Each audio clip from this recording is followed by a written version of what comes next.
quick run through in Lightroom, kind of what I do, what I think. We're going to try to make it quick, just a basic run through, and then we'll break down features later on in different videos maybe. So let's get into it. Let's see what we got going on. Okay, here we go, guys. We got two images I've got loaded in Lightroom. We're going to start with this one first, so we're going to head over to the Develop module. Ooh, zoom out. Okay. Now the first thing you can notice about this image is that it's underexposed on me. But the interesting thing is when you look at the histogram, it almost is where you think it should be. Even if I move it up a little bit, that helped, but I'm still kind of, And most of this is due to the camera and the fact that the sun is right over here. And the camera's just trying to make everything it sees what it thinks is right. And since there was no way to really, it's not like a DSLR, I couldn't compensate. I was floating in the air, so that made everything much more difficult. Even if I had a DSLR, I don't think I could get an awesome shot with it. So we have to do it in post. And we're going to do a basic run through of what I do with my photos and kind of give you an idea how easy Lightroom is to use and the things you can do with it.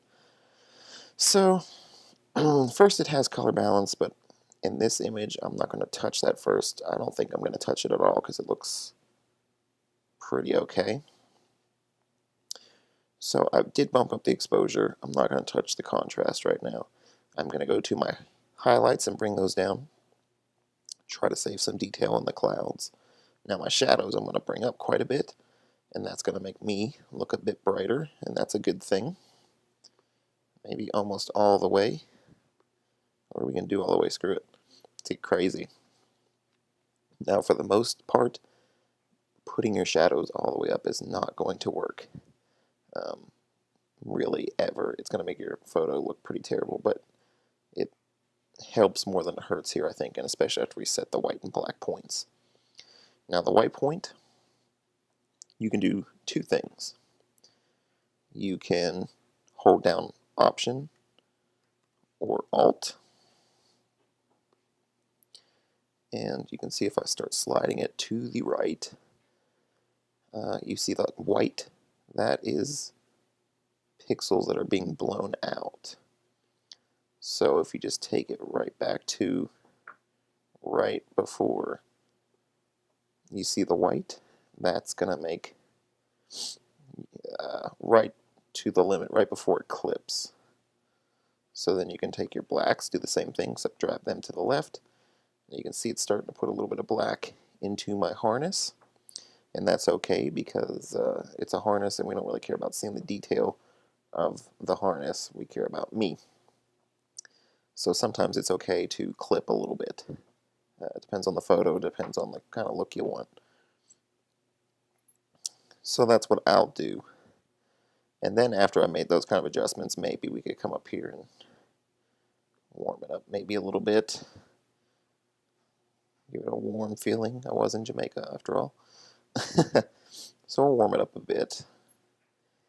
And then we have this. We have clarity, vibrance, and saturation. Now clarity, we'll add a bit of contrast too. It just kind of, it gives it a real grungy look. It affects like lines, like you can see on my arm here, has this glow thing going on, and that's kind of weird. So we might take it down just a bit. Another thing to note is, like, if you're using this on portraits, it may be okay for a guy. It makes us look kind of grungy and tough.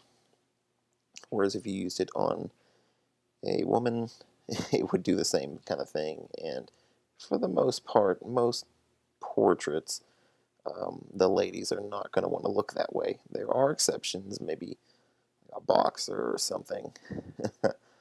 Or, I don't know.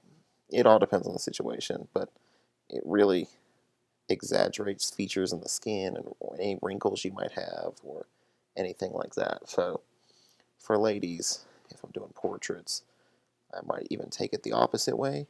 See, it kind of gives a little kind of a glow and smooths the skin out. And that's usually what I'll do for portraits like that. But this image, you can put a bit of clarity in there. Vibrance is going to affect the saturation. Kind of see it kind of fades in. It affects the saturation of the midtones, whereas the saturation is going to affect the whole image at once. So I add some vibrance and then maybe just a little bit of saturation, and that's going to help your image pop a little bit. Down here we have the tone curve, which you could just click something like medium contrast, and that will add a bit of contrast in. It automatically does a curve, or you can draw points, or you can play with stuff on your own. We'll leave it at that for now. The hue, saturation, and luminance panel, this is where you can do some fun stuff. You can really dive into your images. Let me show you. If we go to hue, for example, and we go to yellow, I can drag it to the left. Starts making stuff that is yellow look orange, or drag it the opposite way. We can make it green. So that can change the hue. You can affect the saturation. You can also affect the light and dark of the particular color. So once you know that, you can also take note that there's a little bullseye looking icon here, and if you click that, you can come over to your image, click on a color, in this case the blue of the sky, and pump up the saturation.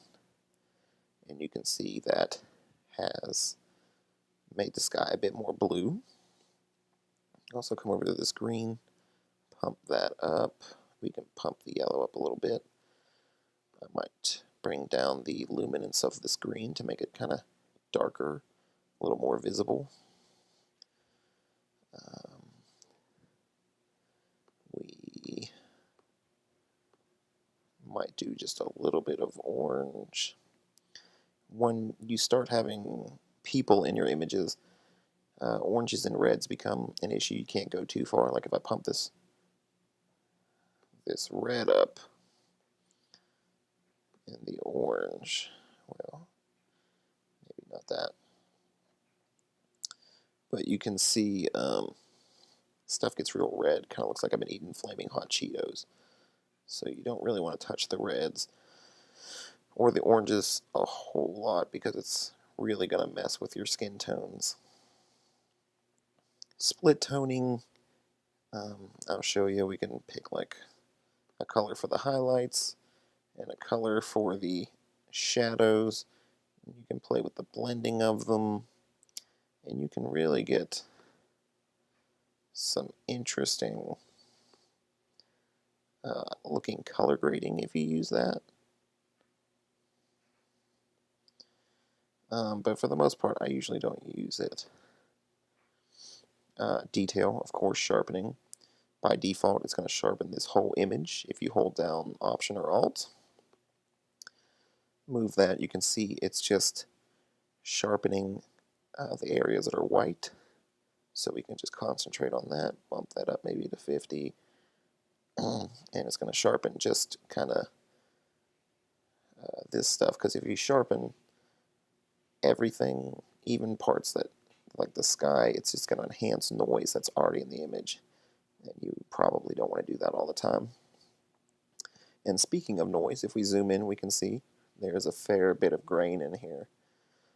And you could take luminance all the way up. Look at that, no noise, but I also look like a painting. There's not a lot of detail, so you want to drop it down and just find some common ground here. Same thing with the color. It is a GoPro camera, so you're going to have grain. It's kind of just part of the charm of the camera, to have a little bit of grain. Moving down, we have the lens corrections. So if I click this, it's going to adjust the image to minimize the warping that happens from the wide-angle lens, which sometimes can look good. For the most part, I kind of like it. gives it character, I guess. And you can remove chromatic aberration. However, in this image, when I do click that, it doesn't do a whole lot. You can still see purple fringing. So you can come over to manual and type in a 4 and it gets rid of that. And if there's any green, it will get rid of that. And that happens a lot if you have a, let's say, like tree branches, something dark in front of like the sun, something really bright. You can have green or purple fringing. And if you have not very expensive glass on your camera, it will also maximize the chances of seeing that. So that's what lens correction is. Then we go to transform.